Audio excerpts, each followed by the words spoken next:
Bonjour, bonjour. J'espère que vous aimez l'exotisme, car nous allons prendre une bonne bouffée d'Asie, au sens propre d'ailleurs. Mais vous verrez cela, je reprends donc. Le plan de bataille pour coincer Cheng Junior était en place. Nous avions longuement réfléchi avec Sergei et Claudine à la manière dont nous pourrions l'approcher sans éveiller ses soupçons. Il fut décidé que je me ferais passer pour une cliente souhaitant faire réaliser 2 grands paravents en soie, très en vogue à l'époque, pour la salle à manger du château. Le tout était déjà d'approcher l'homme et de le mettre en confiance, puis nous passerions à la seconde partie du plan. Fort heureusement, la maison de soierie Cheng était très connue dans le monde de la décoration à Paris, et il était donc tout à fait plausible que j'en ai entendu parler et que je cherche à rencontrer son créateur. C'est pourquoi j'arrivais à l'hôtel Meurice, l'air absolument conquérant, alors qu'au fond de moi, je n'étais finalement pas très rassurée, n'ayant jamais eu affaire de ma vie à un Chinois. J'avais pris la précaution de prévenir de ma visite par téléphone, et l'on me conduisit donc dans l'un des salons privés où m'attendait le petit-fils de l'amant de la marquise de Beauvoir. J'étais persuadée de trouver un homme habillé à l'européenne, comme presque tous les Chinois qui demeuraient dans les palaces parisiens. Or, quelle ne fut pas ma surprise de voir Tuan Cheng vêtu entièrement à la chinoise et portant de surcroît la coiffure traditionnelle, c'est-à-dire une longue natte et le crâne à demi rasé. Je dus rester un moment la bouche ouverte, car il s'avança immédiatement vers moi pour me proposer un siège dans un français absolument parfait. Une fois la surprise passée, je m'autorisai à le regarder, ou plus exactement à le dévisager, tout en ayant l'air de ne pas le faire. Très compliqué. Il était, malgré sa coiffure et sa robe chinoise, d'une grande beauté et d'une grande virilité. Aïe. Non, non, non et non. Je devais me concentrer sur ma mission et non pas sur ses beaux yeux noirs et pénétrants. Tuan Cheng semblait beaucoup s'amuser de l'effet qu'il produisait sur moi, comme à mon avis sur toutes les femmes. Et je me disais que si son grand-père avait le même charme, la marquise de Beauvoir aurait été bien héroïque de résister. Bref, je commençais déjà à me ramollir un peu lorsque soudain, mes yeux descendant vers son poitrail, qui était large et puissant, j'aperçus l'énorme pendentif représentant un dragon que portait son grand-père sur la photo. D'un coup, cela me remit d'aplomb et me rappela que j'étais en mission pour découvrir si le magnifique spécimen pékinois en face de moi était ou non le voleur du vase Ming. Tuan Cheng vit immédiatement que je m'attardais sur son médaillon. Il me dit qu'il le tenait de son grand-père et que c'était un talisman qu'on se transmettait depuis des générations dans sa famille. Puis poliment, il me demanda quel était l'objet de ma venue. Ah oui, l'objet de ma venue. Je lui ai récité le petit laïus que j'avais préparé sur les paravents en soie précieuse que je voulais lui commander pour la salle à manger. Il me demanda de lui décrire précisément ce que je souhaitais, puis il me proposa de l'accompagner dans son atelier parisien situé à la Madeleine, quartier dans lequel se regroupaient tous les artisans chinois travaillant dans les objets de luxe. Il souhaitait me montrer plusieurs modèles de soie et de motifs afin d'affiner mon choix. Nous étions à 2 pas de la Madeleine, et le temps étant clément, nous décidâmes d'y aller à pied. Tout en flânant rue de Rivoli, Tuan Cheng me confia son amour pour la France et me demanda de lui parler du château du Petit Plaisir et de la salle à manger dans laquelle je souhaitais installer les paravents. J'avoue que j'étais tellement à l'aise avec lui que j'oubliais totalement ma mission et je répondais avec enthousiasme à ses questions sur le château, imaginant déjà 2 splendides paravents dont je n'avais aucune utilité trônant dans la salle à manger. Nous arrivâmes en quelques minutes dans une petite rue à côté de l'église de la Madeleine, et après avoir passé la porte cochère de l'immeuble, mon beau chinois me conduisit au fond de la cour, dans un immense atelier éclairé par une verrière, et dans lequel étaient suspendus, ou étalés sur de grandes tables, des mètres de tissus en soie chatoyante. C'était somptueux, et cela me rappelait énormément l'atelier de Mario Fortuny à Venise. Les oiseaux, représentés sur les tissus ondoyants, semblaient prêts à s'envoler. Les fleurs avaient l'air de bouger dans la brise, et les vagues qui ornaient un tissu bleuté changeant paraissaient s'enfler à chaque mouvement de la soie. Ce travail était du grand art, et j'étais profondément admirative de ce que la main de l'homme était parvenue à faire en partant du cocon d'un petit ver à soie. Tuan Cheng me montra différents modèles, tous plus beaux les uns que les autres, et mon choix s'arrêta sur un tissu bleu-vert irisé qui représentait un lac turquoise et ses berges descendant en pente douce, le tout étant d'une harmonie si parfaite que l'on avait envie de rentrer dans le tissu et de s'y perdre. Je me dis que quoi que me réserve mon enquête sur Cheng, ses paravents seraient de toute façon un morceau de grâce que j'aurais toujours plaisir à contempler. Tuan Cheng me proposa ensuite de me faire visiter certains ateliers voisins qui appartenaient à des confrères vendant des objets en lac ou des céramiques. Je le suivais avec plaisir et je découvris tout un univers asiatique d'un raffinement extrême dans lequel je perdis la notion du temps et du lieu dans lequel je me trouvais. En effet, entouré de lacs, de jade, de porcelaine chinoise, de soieries et d'idéogrammes brodés, et n'entendant parler que mandarin autour de moi, j'avais vraiment l'impression d'avoir fait un long voyage et de me retrouver en Chine. Tout ceci me fit perdre un peu la tête, et lorsque Cheng m'emmena dans l'atelier des céramiques et de porcelaine, je ne pus m'empêcher de brûler les étapes en voyant un vase de style Ming. Je m'écriai: «Oh, c'est amusant, monsieur Cheng. J'ai un ami qui a tout à fait le même genre de vase, mais en beaucoup, beaucoup plus grand dans son château.» Tout à coup, le charmant Tuan Cheng changea imperceptiblement de visage.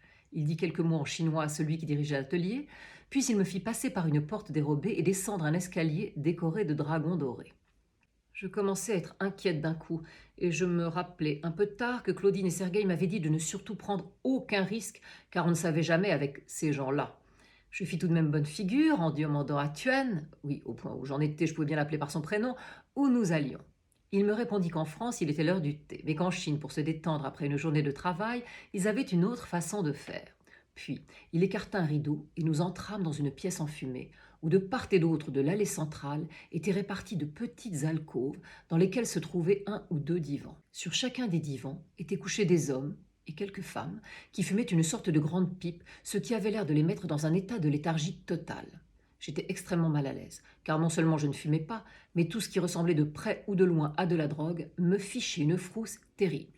En effet, lorsque j'étais jeune fille, j'avais vu parfois, durant les fêtes incroyables données au château du Petit Plaisir, certaines personnes se cacher un moment dans un recoin et ressortir, les yeux hagards et la parole balbutiante. Lorsque j'avais demandé à ma mère ce que ces gens faisaient pour être dans cet état, elle m'avait expliqué les addictions aux drogues et à l'alcool chez certaines personnes et les conséquences désastreuses que cela entraînait. Je m'étais juré de ne jamais toucher à ce genre de substance, et c'est pourquoi je me sentais si mal dans le lieu dans lequel m'avait entraîné Cheng. Mais en cas de danger, mon cerveau se remet vite en état de marche. Je me dis que si le beau chinois m'avait entraîné ici après que j'ai parlé du vase Ming, c'est qu'il avait probablement envie de me tirer les vers du nez plus facilement après une petite pipe d'opium. J'aurais pu simuler un malaise et demander à sortir, mais l'homme à la natte commençait à m'énerver car je détestais être prise pour une gourde. C'est pourquoi je décidai de le prendre à son propre jeu et de faire appel une fois de plus à mes talents de comédienne pour savoir ce qu'il cachait. Lorsqu'il me proposa de m'allonger et de goûter cette pipe qui me détendrait et me ferait comprendre davantage la culture chinoise, je pris mon plus bel air de bécasse et acceptai en ricanant et en disant que c'était juste pour essayer, parce qu'il ne fallait pas mourir idiote. J'espérais juste que ma phrase ne serait pas prémonitoire. Lorsque j'étais élève à la pension des sœurs de la grande flagellation, comme nous l'appelions Claudine et moi, j'avais goûté à la discipline de fer, aussi bien physique que morale, et j'en avais gardé un goût pour les bains glacés et les exercices d'apnée qui allaient, à ce moment précis, m'être fort utiles. Tuan prit grand soin de me mettre une belle boulette d'opium au fond de ma pipe et me recommanda d'inspirer profondément. Ben voyons. Puis il s'allongea sur le divan en face du mien, et je vis immédiatement qu'il faisait aussi semblant de fumer. Je fis à mon tour mine d'inspirer profondément, mais en fait j'ai bloqué ma respiration pour qu'aucune fumée ne pénètre dans ma bouche. Tuan, qui ne pouvait soupçonner que je le soupçonnais, se détendit en voyant inspirer et commença à me poser des questions sur le château de mon ami dans lequel se trouvait le vase. Je dus me concentrer d'une manière inouïe pour à la fois faire semblant d'inspirer sans inspirer et en même temps répondre aux questions de Tuan tout en l'amenant là où je voulais. Je pris une voix de plus en plus pâteuse pour lui parler du château de Beauvoir et du vase Ming qui s'y trouvait. Puis, je lui dis qu'on avait récemment volé un des deux vases que mon ami le marquis de Beauvoir possédait et qu'il avait donc pris la décision de faire don du second vase au musée Guimet, car au moins il y serait en sécurité. Et c'est quasiment dans un râle, quelle actrice, je m'épatais moi-même, que je lui dis que le transfert aurait lieu le surlendemain et que jusque-là, le vase resterait bien au chaud dans sa pièce secrète. Puis, je fis mine de m'assoupir. Instantanément, Tuan se leva et sortit de la pièce. Je voulus lui emboîter le pas, mais je crois que malgré mes efforts, j'avais dû tout de même avaler un peu de la fumée d'opium qui flottait dans la pièce. Et au moment où je voulus poser le pied par terre, le sol se déroba sous moi et un voile noir se posa sur mes yeux.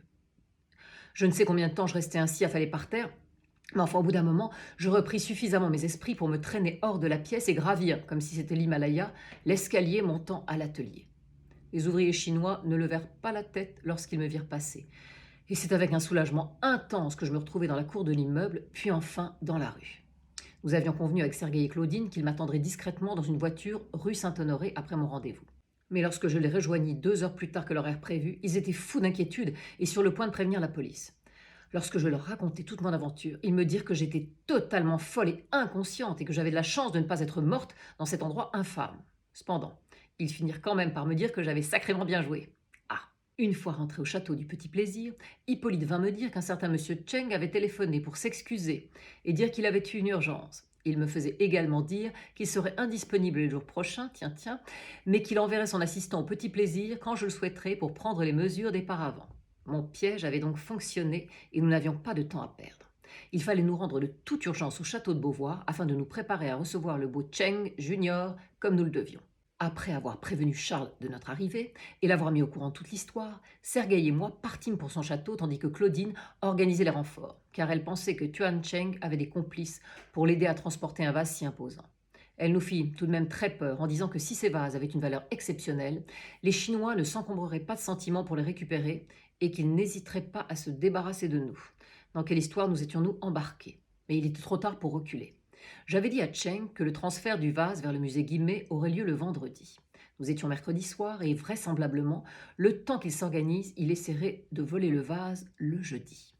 Jean, l'ami de Sergueï et Charles, nous rejoint plus tard dans la soirée. Il avait amené avec lui un diplomate chinois, M. Zhu. Ce dernier nous dit que la Chine essayait de récupérer certaines œuvres d'art vendues plus ou moins officiellement à des Français depuis 150 ans. Mais comme les collectionneurs chinois rachetaient ces œuvres à prix d'or, certains petits malins les volaient tout simplement pour les revendre discrètement. Le consulat français essayait d'aider de son mieux Pékin et Shanghai à lutter contre ces bandes extrêmement organisées. Il semblait donc que Tuan Cheng soit passé du côté des voleurs et veuille récupérer les vases offerts par son ancêtre à une jolie marquise française. Durant toute la soirée, nous préparâmes donc un piège pour faire échouer sa tentative. Toutefois, un point essentiel restait dans l'ombre. Par où allait-il passer pour accéder au salon d'hiver et au cloître totalement clos? Mon instinct, qui m'a rarement trompé, me disait que le médaillon au dragon jouait sans doute un rôle dans l'histoire. Nous allâmes ensuite tous nous coucher pour être en forme et sur nos gardes le lendemain. Le jeudi matin, donc, jour présumé du vol, nous avions décidé d'organiser de façon ostentatoire le soir même un dîner dans la salle à manger du château qui était à l'exact opposé du salon d'hiver et de son cloître. Il nous semblait que Cheng se méfierait moins si le château semblait désert. De mon côté, une autre mission m'attendait. Comme j'étais la seule à connaître le physique de Cheng, il fut convenu que je dînerais bien avant les autres et que j'irais me poster dans le salon d'hiver, prête à donner l'alerte dès que je l'apercevrais. Monsieur Zhu me proposa de se tenir à mes côtés par sécurité et cela me rassura tout de même un peu. Nous avions tous les deux revêtu un juste au corps noir qui nous dissimulerait dans l'obscurité. Des policiers seraient très discrètement placés à l'intérieur et à l'extérieur du château et ils bondiraient à notre signal. Le chef de la brigade me demanda, un peu gêné, si je savais siffler. Mais quelle question! Lorsque j'étais enfant, nous avions passé des heures avec mes cousins Titus et Tancrède à nous entraîner à imiter le sifflement de tous les oiseaux du parc du Petit Plaisir. Je lui répondis donc d'un air blasé que je pouvais lui faire le sifflement de parade nuptiale de la perruche ondulée s'il le souhaitait. Il sembla impressionné. Mais nous nous mîmes tout de même d'accord sur le sifflement plus simple du coucou gris. Comme la soirée dans ma cachette risquait d'être longue, j'avais demandé à Suzanne, la cuisinière de Charles, de me faire ces fameuses pommes de terre sautées au beurre pour me tenir au corps toute la nuit. Monsieur Zhu me tint compagnie pour cette dînette et je le trouvais absolument délicieux, presque autant que les pommes de terre sautées. Décidément, ses yeux bridés, quel charme! Bref, pendant que Zhu et moi allions prendre notre poste, s'étaient attablés à la grande salle à manger Charles, Claudine, Sergueï et Maurice, le propriétaire de l'ancienne maison de Cheng Senior, que cette histoire excitait au plus haut point. Cela lui fournissait l'excuse de boire encore plus de whisky que d'habitude. Charles avait demandé à Suzanne de se joindre à eux afin de ne pas la laisser seule dans la cuisine en cas de danger. Toutes les lumières étaient allumées, de manière à ce que le voleur pense que toutes les personnes de la maisonnée étaient regroupées à table. Un peu avant que la nuit ne soit tombée, Monsieur Zhu et moi étions en place. Nous nous étions cachés derrière le second vase Ming sans faire de bruit. Et seules nos deux respirations se mêlaient. Ce qui était, je dois dire, un peu troublant. Au bout de 2 heures d'attente, toutefois, je commençais à m'engourdir sérieusement. Quand soudain, nous sentîmes le sol trembler légèrement sous nos pieds. « Ben oui, Archie, quoi? Oh non, mais vraiment, vous le faites exprès. Comment ça, vous n'aimez pas Zhu? Mais je m'en fous. Non, mais je vais venir vous sonner les cloches, hein. Alors je vous dis à très vite pour la suite palpitante de mes aventures. »